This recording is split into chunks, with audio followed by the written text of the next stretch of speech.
అన్నదాత అన్నదాత మీ అన్నదాత, చెమటోడ్చి ఆహారాన్నందించే రైతన్నా, అనునిత్యం నీ కండదండగా నిలిచే నేస్తం ఎవరన్నా.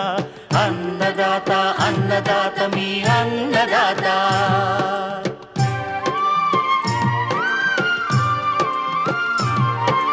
నూతన రీతుల సాగుబడికి, నూరింతలు పెరిగే దిగుబడికి సూచనలిచ్చే సస్య రక్షణకు, పశు పోషణకి శాస్త్ర విజ్ఞానం అందించి ముందుకు నడిపే తెలుగు రైతు భారతదేశానికి మకుటం అయ్యేలా తీర్చిదిద్దే ఆశయంతో మిమ్ము మేలు కొలిపేది అన్నదాత. అన్నదాత అన్నదాత మీ అన్నదాత. అన్నదాత అన్నదాత మీ అన్నదాత. అన్నదాత ప్రేక్షకులకు నమస్కారం. ఈనాటి ముఖ్యాంశాలు: నాటే వరిలో కలుపు యాజమాన్యం,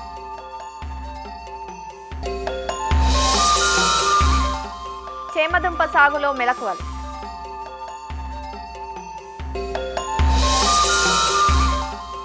ఇంకా జై కిసాన్ వ్యవసాయ సమాచారం.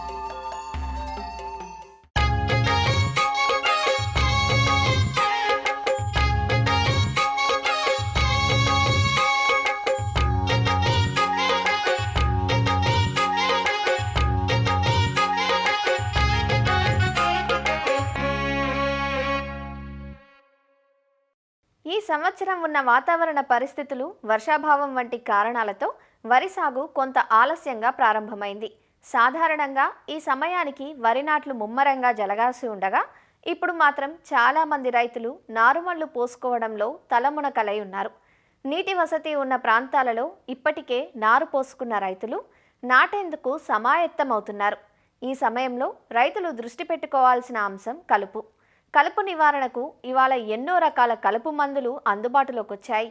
నాటిన వెంటనే వాడేవి, కలుపు మొలిచాక వాడేవి, గడ్డి జాతికి వెడల్పాకుకు తుంగ నివారణకు వాడుకునేందుకు కలుపు మందులు అందుబాటులో ఉన్నాయి. అయితే ఏ కలుపు మందును ఎప్పుడు వాడాలి, ఎలా వాడాలి, ఏ కలుపు జాతికి వాడుతున్నాం అన్న విషయాలను పూర్తిగా అవగాహన చేసుకున్నాకే వాడాలి. అలానే పూర్తిగా మందులపైనే ఆధారపడకుండా సమగ్ర పద్ధతుల్లో భాగంగా వాడుకోవటం అన్ని రకాలుగా శ్రేయస్కరం. వరి నారుమడిలో నాటే వరిలో కలుపు నివారణ గురించి హైదరాబాద్లోని విశ్రాంత కలుపు నిపుణులు డాక్టర్ అట్లూరి సుబ్రహ్మణ్యేశ్వరరావు నుంచి తెలుసుకుందాం. మాగాణి వరి ఉభయ తెలుగు రాష్ట్రాల్లో కూడా మనం నారు పెంచుకుని ప్రధాన పొలంలో నాటుకుంటాం. ఇక్కడ కూడా ఈ కలుపు ఉధృతి అనేది చూసుకుంటే రెండుగా ఉంటుంది. ఒకటి ఏంటంటే వరి నారుమళ్లలోనూ కలుపు వస్తుంది. వరి నారుమళ్లలో కనుక మనం సకాలంలో కనుక కలుపు నిర్మూలన చేసుకోకపోతే 100% కలుపు ప్రధాన పొలంలో వచ్చేది ఈ నారుమడి నుంచే వస్తుందని చెప్పి పరిశోధనలో తేలింది. వరి నారుమడులు సాధారణంగా ఏంటంటే రైతు సోదరులు రెండుగా పోస్తూ ఉంటారు. ఒకటి ఏంటంటే మెట్ట నారుమడి, రెండవది దంప నారుమడి. ఒకటి మెట్ట నారుమడి పోసినప్పుడు ఏంటంటే వరి విత్తిన వెంటనే లేక 48 గంటల లోపు ఇక పెండిమిథిలిన్ అనే మందు వాడుకోవచ్చు. అది ఎకరానికి 1 లీటర్ రకం నారుమడికి. అట్లాగే ప్రిట్లాక్లోర్ అనే మందు వాడుకోవచ్చు, పైరోసల్ఫరాన్ అనే మందు. ఇదన్నీ కూడా మనం విత్తిన వెంటనే 48 గంటల్లో వాడుకోవచ్చు. అట్లాగే దమ్ము చేసిన దంప నారుమడి అయితే 3 నుంచి 5వ రోజున ఈ పైరోసల్ఫరాన్ అనే మందు మాత్రమే ఎకరానికి 80 గ్రాములు వాడుకొని దాన్ని ముందుగా 1/2 లీటర్ నీళ్ళల్లో కలుపుకొని తర్వాత మనం చేసుకుంటే సరిపోతుంది. ఇసుకలో కలిపి వేసుకుంటే సరిపోతుంది. ఎక్కువగా వచ్చేది ఏంటంటే 185% వరకు కూడా మనకు ఈ నారుమళ్ళల్లో వచ్చేది ఊదయ. ఇది ప్రాథమిక దశలో వరికి ఊదకి డిఫరెన్స్ కనుక్కోవడం అనేది చాలా కష్టంగా ఉంటుంది. కాబట్టి మనం మనుషులతో తీయటం కానీ కూలీలతో తీయటం కానీ కుదరదు. మనం ఈ తుంగ ఉన్నప్పుడు సాధారణంగా నారు పీకినప్పుడు మళ్ళీ ఆ నారుతో పాటుగానే మళ్ళీ ప్రధాన పొలంలో కూడా వెళ్తానికి అవకాశం ఉంటుంది. కాబట్టి 15వ రోజున ఎక్కువగా ఉంటే కనుక ఊద ఎక్కువగానే ఉంటే కేవలం సైహాలఫాబ్యూటైల్ అనే మందు, అది క్లించర్ అనే పేరుతో దొరుకుతుంది. 1 లీటర్ నీటికి 2 మిల్లీలీటర్ల చొప్పున కలుపుకుని పిచికారీ చేసుకుంటే వరికి ఎటువంటి ఇబ్బంది లేకుండా వరిలో వచ్చేటువంటి ఊద పోతుంది. అలా కాకుండా ఊదతో పాటుగా మనకి వెడల్పాటాకు మొక్కలు, కొద్దిగా తుంగ చిన్న మొక్కలు కనుకుంటే 15వ రోజున మనకి మంచి మందు ఏంటంటే బిస్పైర్బ్యాక్ సోడియం అనే మందు. ఇది మార్కెట్లో నామినీ గోల్డ్, తారక్, ఏడోరా మొదలగు పేర్లతో దొరుకుతుంది. 1 లీటర్ నీటికి 0.4 ml చొప్పున కలుపుకుని కనుక పిచికారీ చేసుకుంటే నారుకి ఎటువంటి ఇబ్బంది లేకుండా నారులో వచ్చేటువంటి అన్ని కలుపు మొక్కల్ని సమర్థవంతంగా నిర్మూలించి మనకి 20వ రోజుకి కలుపు లేనటువంటి మంచి నారు వస్తుంది, నాటుకోవచ్చు. ప్రధాన పొలంలో మాగాణి మనం వరిగా నాటుకున్నప్పుడు చూస్తే సాధారణంగా మెట్ట వరిలో కానీ దమ్ము చేసి నేరుగా విత్తిన వరితో పోలిస్తే మాగాణి పొలంలో కలుపు సమస్య అనేది తక్కువగా ఉంటుంది. కారణం ఏంటంటే ఇక్కడ మనం 20 నుంచి 25 రోజులు పెంచిన నారుని నాటుతాము, పొలమంతా దమ్ము చేసి నాటుతాము. అయినప్పటికీ కూడా కలుపుకున్నటువంటి కొన్ని సహజసిద్ధమైన లక్షణాల వలన ఇక్కడ సరైన సమయంలో మనం సమ్మర్లో మనం వేసవిలో లోతుదుక్కులు చేయకపోవటం, దమ్ము హడావిడిగా చేయటం, సరైన నీటి యాజమాన్యం పాటించకపోవటం, ఎరువులు ఎక్కువగా వాడటం మొదలగు కారణాల వలన ఈ నాటిన వరిలో కూడా ఈ కలుపు అనేది ఉధృతి ఎక్కువగా వస్తూ ఉంటుంది. ఇక్కడ ఊద కూడా ఎక్కువగా వస్తుంది, దోమకాల గడ్డి, ఉర్రంకి, తోణంగి ఇటువంటి గడ్డి జాతి మొక్కలు ఎక్కువగా వస్తుంటాయి. తుంగ ఇక్కడ కూడా వస్తుంది, కానీ మనకి అల్లిగడ్డి అనేది కూడా ఒక తుంగ జాతిలో సమస్యాత్మకమైనది కూడా ఇక్కడ ఎక్కువగా వస్తుంది. రాకాసి తుంగ, నీటి తుంగ ఇవన్నీ కూడా తుంగ జాతి మొక్కలు. ఇక వెడల్పాటాకు మొక్కలు వస్తే ఇక్కడ ఎక్కువగా వచ్చేది గుంట కలవరాకు, నీరు చిచ్చుకాడ, అట్లాగే బూరుకు కాడ, తూటి కాడ, పిల్లడుగాకు ఇటువంటి రకరకాలైనటువంటి వెడల్పాటాకు మొక్కలు ఎక్కువగా వస్తూ ఉంటాయి. అయితే వీటన్నిటిని మనం నిర్మూలించడానికి మనం ఇక్కడ కూడా 3 దశల్లో కలుపు యాజమాన్యం చేసుకోవచ్చు.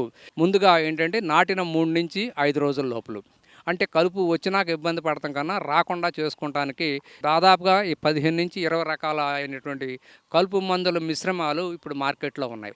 ఈ మిశ్రమాల యొక్క ప్రధాన ఉద్దేశం ఏంటంటే అన్ని జాతి కలుపు మొక్కల్ని, గడ్డి జాతి, వెడల్పాటాకు, తుంగ అన్నింటినీ కూడా ఒకేసారి కంట్రోల్ చేస్తూ ఉంటాయి. అయితే తక్కువ ఖర్చుతో మనకి స్ప్రేయింగ్ ఖర్చు కూడా తగ్గడానికి ఏంటంటే మార్కెట్లో 2 కలుపు మందుల గుళికలు మిశ్రమాలు అవైలబిలిటీలో ఉన్నాయి.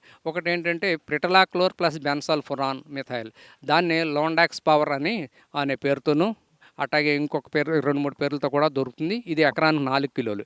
ఇంకొక రెండవ మందు ఏంటంటే పైరోసల్ఫురాన్ ప్లస్ ప్రిటలాక్లోర్ అనే మందు కూడా, ఇది కూడా 4 కిలో. ఈ 2 మందుల మిశ్రమాల్లో ఏది మనకి అవైలబిలిటీలో ఉంటే కనుక అది తీసుకుని ఎకరానికి 4 కిలోలు ముందుగా 20 కేజీలు ఇసుకలో కలుపుకొని నాటిన 3 నుంచి 5 రోజుల లోపల పొలంలో 1 నుంచి 2 అంగుళాల నీరు ఉన్నప్పుడు సమానంగా చల్లుకోవాలి. చల్లిన తర్వాత మనం పొలంలో నీరుని బయటికి పోనివ్వకుండాను, అట్లాగే బోధులో నీరు లోపలికి రానివ్వకుండా ఒక 48 గంటల వరకు ఉంటే దాదాపుగా 1 రోజుల వరకు కూడా ఎటువంటి కలుపు కూడా రాకుండా చేస్తుంది. ఇది చాలా మనకి రైతులకు తక్కువ ఖర్చుతో 500-600 రూపాయలతోనే ఎకరానికి అయిపోయేటువంటి ఇది. ఇక రెండవ దశలో ఏంటంటే ఏదైనా కారణం చేత 3 నుంచి 5 రోజుల లోపల కనుక ఈ గుళికలు వేయలేదనుకోండి, ఈ బిస్పైర్ బ్యాక్ సోడియం ప్లస్ పెనాక్సలం అనే ఒక పేరుతో మార్కెట్లో గ్రీన్ ఎక్స్పర్ట్ అని ఒకటి దొరుకుతుంది. అదైతే ఎకరానికి 100 మిల్లీలీటర్లు స్ప్రే చేసుకోవచ్చు. అలాగే కౌన్సిల్ యాక్టివ్, అది ట్రయాఫోమెన్ ప్లస్ ఇథాక్సి సల్ఫరాన్, కౌన్సిల్ యాక్టివ్ ఎకరానికి 90 గ్రాములు. అట్లాగే సైహాలోఫాబిటల్ ప్లస్ పెనాక్సలం, వివాయ, రెపోవెక్స్ కానీ ఇది కూడా 800 మిల్లీలీటర్లు. అట్లాగే ఈ మధ్యన కొత్తగా వచ్చింది నావల్ యాక్ట్, ఒకటి ఏంటంటే ఫ్లోరోఫైరాక్సిఫెన్ ప్లస్ సైహాలోఫాబిటైల్, ఇదైతే 500 మిల్లీలీటర్లు ఆ గ్రాముల మందు. వీటిలో మనకి ఏది అందుబాటులో ఉంటే వాటిని నీళ్లు ఉండి లేనట్టుగా ఉన్నప్పుడు మనం నీరు తీసేసి బురద పొదిన మీద కనుక ఖచ్చితంగా స్ప్రే చేయాలి. ఇక్కడ ఈ మందుల్ని ఇసుకలో కలిపి వేయడం అనేది కుదరదు. ఇది రెండవ దశ. ఇకపోతే మూడవ దశలో చూసుకుంటే ఎక్కువగా తుంగజాతి మొక్కలు ఎక్కువగా వస్తూ ఉంటాయి. అట్లాగే ఈ వెడల్పాటాకు మొక్కలు అయినటువంటి పర్టికులర్గా పిల్లెడుగా కానివ్వండి, ఇటువంటి సమస్యాత్మకమైన కలుపు మొక్కలు ఎక్కువగా వస్తాయి. వీటికి మనకి ఈ 2,4-D అమైన్ సాల్ట్ అనేది ఎకరానికి 400 మిల్లీలీటర్లు ఇసుకలో కలుపుకొని కనుక వేసుకుంటే 20 కేజీల ఇసుకలో చాలా వరకు తక్కువ ఖర్చుతో 200-300 రూపాయలతోనే చేసుకోవచ్చు. అలా కాకుండా metsulfuron plus methyl plus chlorimuron ethyl plus bispyribac sodium, ఈ 3 కలిపిన మందుల మిశ్రమం ఒకటి మార్కెట్లో ఎకట్స్ అనే పేరుతో దొరుకుతుంది. ఇదైతే ఎకరానికి 40 గ్రాములు. అట్లాగే ఇథాక్సి సల్ఫరాన్ సన్ రైజ్ అయితే ఎకరానికి 50 గ్రాములు. ఈ మనకు అందుబాటులో ఉన్నటువంటి ఈ 3-4 మందులు ఏదో ఒక దాన్ని తీసుకుని మనం స్ప్రే చేసుకుంటే ఈ మూడో దశలో వచ్చేటువంటి ఈ కలుపుని పర్టికులర్గా తుంగ లేక వెడల్పాటాకు మొక్కలు ఎక్కువగా వస్తుంటాయి, వీటిని సమర్థవంతంగా నిర్మూలించుకోవచ్చు. అయితే సాధ్యమంతవరకు రైతు సోదరులు ఎప్పుడు కూడా వేసవిలో లోతుదుక్కులు చేసుకోవటం, అవకాశం ఉన్నంత వరకు కూడా గ్రీన్ మెన్యూర్ క్రాప్స్, పచ్చిరొట్ట ఎరువులు వేసుకుంటే కూడా కలుపు ఉధృతి తగ్గుతుంది. మళ్ళీ పైపెచ్చుగా భూసారం పెరగడం ఇవన్నీ కూడా జరుగుతుందని చెప్పి పరిశోధన తేలింది. కాబట్టి అది చేసుకుంటూ అవసరమైనంత వరకు మాత్రమే కలుపు మందులు తక్కువగా వాడుకుంటే మనకి తక్కువ ఖర్చుతో మనం సమగ్ర కలుపు యాజమాన్యం చేసుకోవచ్చు.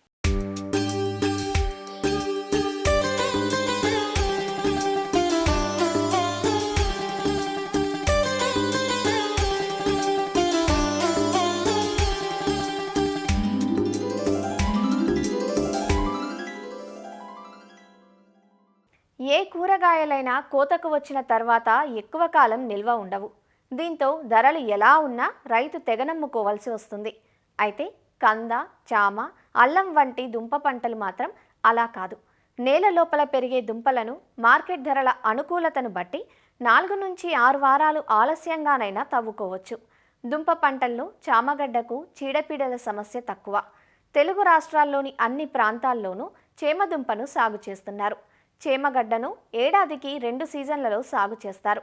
వర్షాకాలపు పంటగా జూన్, జూలై మొదలు సెప్టెంబర్, అక్టోబర్ వరకు కూడా సాగు చేస్తారు. మంచి యాజమాన్యంతో ఎకరాకు చేమ నుంచి 10 టన్నులకు పైగా దిగుబడి పొందే అవకాశం ఉందంటూ చేమ సాగుకు ఉపక్రమించే రైతులు ఎలాంటి యాజమాన్యం చేపట్టాలో తెలియజేస్తున్నారు పశ్చిమ గోదావరి జిల్లా కొవ్వూరు ఉద్యాన పరిశోధనా స్థానం ప్రధాన శాస్త్రవేత్త డాక్టర్ మమత. మన రాష్ట్రంలో పండించేటువంటి దుంపజాతి పంటల్లో చామ కూడా ప్రధానమైనది. సాగుకు అన్ని రకాలైనటువంటి నేలలు అనుకూలము. ముఖ్యంగా నీటి సదుపాయం ఉండి మురుగునీరు పోయేటువంటి సదుపాయం ఉన్నటువంటి నేలలన్నింటిలో కూడా మనం చామను సమర్థవంతంగా సాగు చేసుకోవచ్చు. ఇకపోతే రకాలు చూసుకున్నట్లయితే మనకి చామలో ప్రధానంగా భావపురి, అలాగే సతముఖి, ఇంకా మనకి గోదావరి చామ అనేటువంటి రకాలు ప్రాముఖ్యత పొందినవి. ముఖ్యంగా విత్తనం మోతాదు కనుక చూసుకున్నట్లయితే ఎకరానికి 300 నుంచి 400 కిలోల వరకు కూడా విత్తనం అవసరం ఉంటుంది. అయితే మనం తల్లిదుంపల్ని అలాగే పిల్లదుంపల్ని కూడా మనం విత్తనంగా వాడుకోవచ్చు. అయితే విత్తనాన్ని మనం నాటుకునే ముందు విత్తన శుద్ధి అనేది తప్పనిసరిగా చేసుకోవాలి. దీని కొరకు కాపరాక్సిక్లోరైడ్ 5 గ్రాములు 1 లీటర్ నీటిలో కలిపినటువంటి మందు ద్రావణంలో 15 నిమిషాల సేపు ముంచి తర్వాత ఆరనిచ్చి మనం విత్తనాన్ని నాటుకోవాలి. ఇక పిల్లదుంపలను నాటుకున్నట్లయితే మనము నేరుగా ఒక దుంపని నాటుకుంటే సరిపోతుంది. అలా కాకుండా తల్లిదుంపని కనుక విత్తనంగా వాడుకోవాలనుకుంటే కనుక ఎక్కడైతే కణుపు భాగం ఉందో ఆ భాగం ఉండేటట్టుగా తల్లిదుంపలను ముక్కలుగా కోసుకుని కూడా మనము విత్తనంగా వాడుకోవచ్చు. ఇక నాటే దూరాన్ని కనుక చూసుకున్నట్లయితే మనము ఏదైతే ఈ దీర్ఘకాలిక రకం అనుకున్నామో దానికి చూసిన 45 సెంటీమీటర్ల దూరం ఉండేటట్లుగా, అంటే మొక్కకి కానీ అలాగే వరుసకి మధ్యలో 45 సెంటీమీటర్ల దూరం ఉండేటట్లుగా నాటుకోవాలి. అలా కాకుండా మనకి స్వల్పకాలిక రకం అంటే మనకి వరుసకి 45 సెంటీమీటర్లు, మొక్కకి మధ్య 30 సెంటీమీటర్లు దూరం ఉండేటట్టుగా దుంపల్ని 2 నుంచి 2.5 అంగుళాల లోతులో నాటుకుని మనం మట్టి కప్పి తేలికపాటి తడి ఇవ్వాలన్నమాట. మొదటిసారి తడి ఇచ్చినప్పుడు బ్యూటాక్లోర్ అనే మందు 2 లీటర్లు, లేకపోతే పెండిమిథాల్ అనే మందు 1.3 లీటర్లు ఒక ఎకరానికి చొప్పున ఇసుకలో కలిపి మనము చల్లుకున్నట్లయితే పంట తొలి దశల్లో కలుపుని సమర్థవంతంగా నివారించడానికి అవకాశం ఉంది. తర్వాత కూలీలతో మనము పల్చగా మలిచినటువంటి కలుపుని ఎప్పటికప్పుడు 2-3 సార్లు తీయించినట్లయితే కలుపుని సమర్థవంతంగా నివారించుకోవచ్చు. ఇక మనకి ఎరువుల యాజమాన్యం కనుక చూసుకున్నట్లయితే ముఖ్యంగా ఈ చామకి మనము ఆఖరి దుక్కిలో బావుగా చీకినటువంటి పశువుల ఎరువు 10 టన్నులతో పాటుగా సింగిల్ సూపర్ ఫాస్ఫేట్ను 150 కిలోలు ఒక ఎకరానికి చెప్పున కలపవలసి ఉంటుంది. దాంతో పాటుగా నత్రజని ఎరువుని యూరియా రూపంలో, అంటే ఒక ఎకరానికి 105 కిలోల యూరియాను, అలాగే పొటాష్ ఎరువును మ్యూరేట్ ఆఫ్ పొటాష్ రూపంలో ఒక ఎకరానికి 55 కిలోల మ్యూరేట్ ఆఫ్ పొటాష్ను 3 సమభాగాలుగా చేసుకుని 30 రోజులకి, 60 రోజులకి, అలాగే 90 రోజులకి మొక్క చుట్టూ 2 వైపులా కన్నాలు చేసి వేసి మట్టి కప్పి తేలికపాటి తవిడి ఇవ్వాల్సిన అవసరం ఉంది. అలాగే నీటి యాజమాన్యం కూడా చూసుకున్నట్లయితే మనము ఎప్పటికప్పుడు నేల స్వభావము అలాగే వాతావరణ పరిస్థితులను బట్టి తప్పనిసరిగా ఎటువంటి బెట్ట లేకుండా మనము తడులు ఇవ్వాల్సినటువంటి అవసరం ఉంది. అలాగే ఈ చామను అరటిలో కానీ కొబ్బరిలో, మామిడిలో, జీడి మామిడిలో కూడా మనము అంతర పంటగా వేసుకున్నట్లయితే మనకి మధ్యలో ఉండేటువంటి ఫలాన్ని మనము సమర్థవంతంగా వినియోగించుకోవటమే కాకుండా అదనపు ఆదాయాన్ని కూడా పొందటానికి అవకాశం ఉంది.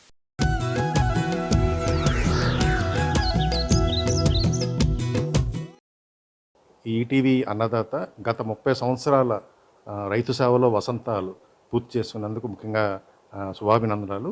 ఈ రైతు సేవలో భాగంగా ఎప్పటికప్పుడు తన కార్యక్రమాల ద్వారా రైతులకు కావాల్సిన పరిజ్ఞానాన్ని రైతు ముంగిట్ల ఇవ్వడంలో తగిన ప్రాధాన్యత చేసుకుంది. అదేవిధంగా వివిధ ప్రాంతాల్లో పండించే పంటల మీద, అదేవిధంగా వివిధ ప్రాంతాల్లో వచ్చిన సమస్యల మీద ఎప్పటికప్పుడు రైతుల్ని జాగృతి చేస్తూ తక్కువ పెట్టుబడితో ఎక్కువ దిగుబడి సాధించేలాగా ప్రయత్నిస్తున్న ముఖ్యంగా ఈటీవీ అన్నదాత ప్రోగ్రాంకి ధన్యవాదాలు తెలియజేసుకుంటున్నాం.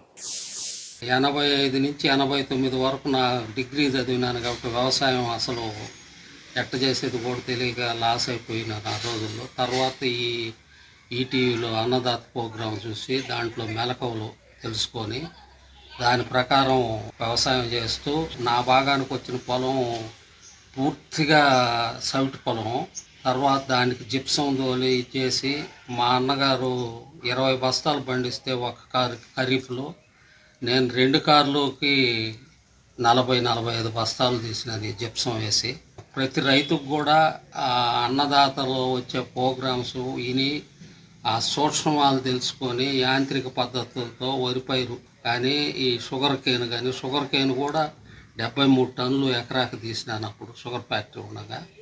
ఈ గ్రౌండ్ నట్స్ ఎకరాకి 16 బస్తాలు పప్పు వచ్చింది. ఇది మెలకువల వల్లనే అన్నదాత ప్రోగ్రాం చాలా ఇంపార్టెంట్ రైతులకి. అన్నదాత ఫాలో అవుతూ ఆ డాట్ సెంటర్లో మా సైంటిస్టులు చెప్పే మాటలు ఫాలో అవుతూ నేను ఆ మెలకువలతోనే స్ప్రేయింగ్ లేకుండానే ఇది చేసేది నేను.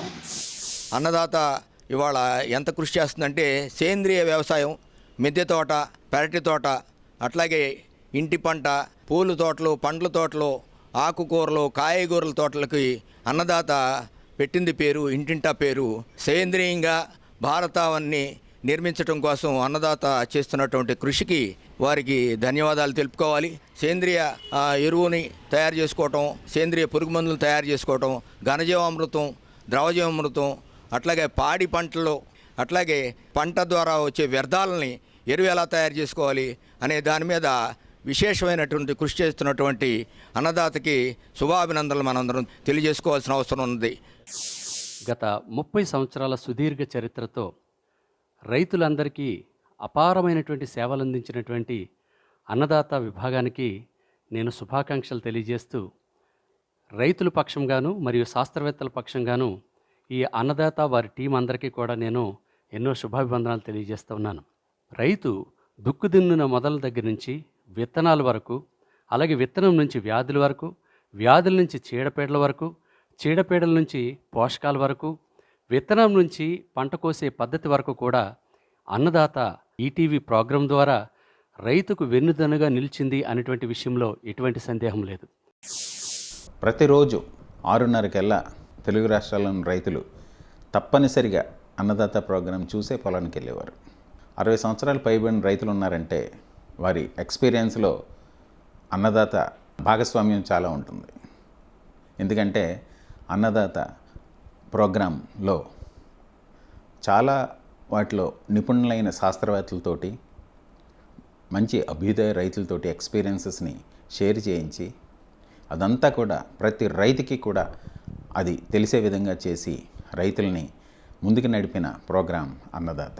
30 ఏళ్ళు పూర్తి చేసుకుంటుంది అన్నదాత అంటే 30 సంవత్సరాలు పూర్తిగా రైతుల్ని ట్రైన్ చేసిందని చెప్పడంలో అతిశక్తి ఏమీ లేదు. సీడ్ టు సీడ్ సీజన్ మొదలైన దగ్గర నుంచి హార్వెస్ట్ అయ్యి కోతలు కోసి పంటని దాచుకునేదాకా, మార్కెట్ తరలించేదాకా ప్రతి విషయంలోనూ శాస్త్రవేత్తలతోటి, పెద్ద పెద్ద రైతులతోటి అన్ని సలహాలు ఇప్పించి రైతులకి ఎంతో హెల్ప్ చేసింది అన్నదాత. 1996లో అన్నదాత ఎపిసోడ్ టీవీలో రావడం జరిగింది. అప్పటి నుంచి ఇప్పటికి 30 సంవత్సరాలు నిరాఘాటంగా వస్తూనే ఉంది. నిజానికి ఆ ఎపిసోడ్ కనుక చూస్తే ప్రత్యక్షంగా అమాయకమైనటువంటి రైతులు, చదువురాని రైతులు, వాళ్ళందరికీ కూడా చైతన్యం కలిగేటటువంటి విధంగా పథకాలు రూపొందిస్తూ ఉన్నారు. చాలా మెచ్చుకోదగ్గ విషయం. ఎందుకంటే ఇది వ్యవసాయ శాఖ చేయాల్సినటువంటి పని, యూనివర్సిటీలు చేయాల్సినటువంటి పనిని రామోజీరావు గారు టేకప్ చేశారు. ఈ అరగంట వాళ్ళు ఇచ్చేటటువంటి ఎపిసోడ్ ఏదైతే ఉన్నదో ఒక వ్యవసాయమే కాకుండా వ్యవసాయ అనుబంధ రంగాలన్నింటినీ కూడా ఒకటి తర్వాత ఒకటి ఒక జాగ్రత్తగా ఎపిసోడ్గా ఫిల్మ్ చేసి దాన్ని రిలీజ్ చేయడం అనేది చాలా చాలా మెచ్చుకోదగ్గ విషయం. 1996 నుండి నేటి వరకు 30 సంవత్సరాలుగా కొనసాగుతున్నటువంటి అన్నదాత శీర్షికకు దాన్ని నిర్వహిస్తున్నటువంటి వాళ్ళకు అందరికీ కూడా శుభాభినందనలు తెలియజేస్తున్నాను. అన్నదాత ప్రోగ్రాం ఈటీవీ ద్వారా 30 సంవత్సరాల నుంచి ప్రసారం అవుతుంది. నేను అగ్రికల్చర్ చదివేటప్పటి నుంచి కూడా ఈ ప్రోగ్రాం చూస్తున్నాను. మేము కూడా ఈ ప్రోగ్రామ్స్ ద్వారా చాలా విషయాలు తెలుసుకుంటాం. అవే విషయాలు రైతులకు కూడా మేము ఎడ్యుకేట్ చేయడం జరుగుతూ ఉంది. 30 ఏళ్ల సందర్భంగా అన్నదాతకి ఈటీవీకి శుభాకాంక్షలు తెలుపుకుంటూ ఈ కార్యక్రమం రైతు సోదరులందరూ కూడా ఈ కార్యక్రమం చూసినట్లయితే వాళ్ళు తప్పనిసరిగా వారి యొక్క అగ్రికల్చర్ సంబంధించినటువంటి అన్ని విషయాలు మెలకువలన్నీ కూడా తెలుసుకోవడానికి అవకాశం ఉంటుంది.